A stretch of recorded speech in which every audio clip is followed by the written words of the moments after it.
بسم اللہ الرحمن الرحیم۔ السلام علیکم ورحمۃ اللہ۔ سیریز الفاظ کا سفر میں خوش آمدید، اور آج ہے قسط نمبر 8۔ حروف تہجی کے اعتبار سے حرف دال، اور اس پر موضوع ہے دلیری، خوف کا علاج۔ خوف انسان کو قید کرتا ہے اور دلیری اسے آزاد کر دیتے ہیں۔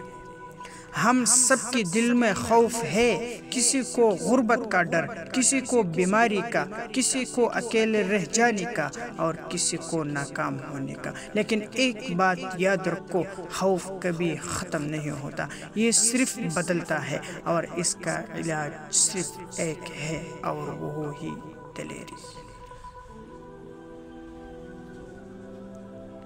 رب العالمین فرماتا ہے فَلَا تَخَافُوهُمْ وَخَافُونِ إِن كُنتُم مُؤْمِنِينَ، ان سے نہ ڈرو، مجھ سے ڈرو اگر تم مومن ہو۔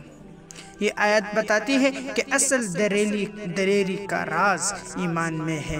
جب اللہ پر ٹک جائے، جب دل اللہ پر ٹک جائے تو دنیا کے خوف چھوٹے ہو جاتے ہیں۔ نبی کریم صلی اللہ علیہ وسلم کی مثال، ہجرت کے رات غار ثور کے دہانے پر دشمن کھڑے ہیں۔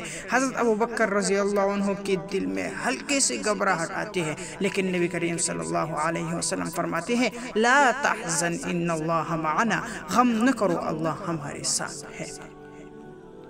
یہ ہے دلیری، حالات کے نہیں، اللہ کے فیصلے کے بھروسے پر جینا۔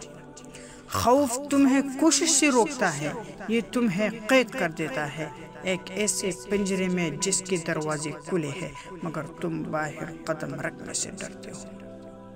دلیری کا مطلب یہ نہیں کہ خوف محسوس نہ کرو، بلکہ یہ ہے کہ خوف کے باوجود قدم بڑھایا جائے۔ یہ وہ روشنی ہے جو اندھیرے میں راستہ دکھاتی ہے، یہ وہ آواز ہے جو دل کے کانوں میں کہتے ہیں کوشش کر، نتیجہ اللہ پر چھوڑ دے۔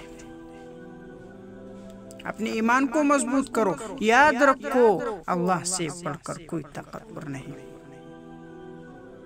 اپنے چھوٹے فیصلوں میں بہادری دکھاؤ، چھوٹے قدم بڑے حوصلے پیدا کر دیتے ہیں۔ ناکامی کو ہار نہ سمجھو، یہ کامیابی کا پہلا سبق ہے۔ ڈر کو نام دو، جب خوف کا نام سامنے آتا ہے تو وہ آدھا کم ہو جاتا ہے۔ خوف تمہیں جگڑتا ہے، لیکن دلیری تمہیں آزاد کرتی ہے۔ اللہ پر بھروسہ رکھو اور قدم بڑھاؤ جس سے تم ڈرتے ہو، کیونکہ اکثر کامیابی خوف کے اس پار ہوتی ہے۔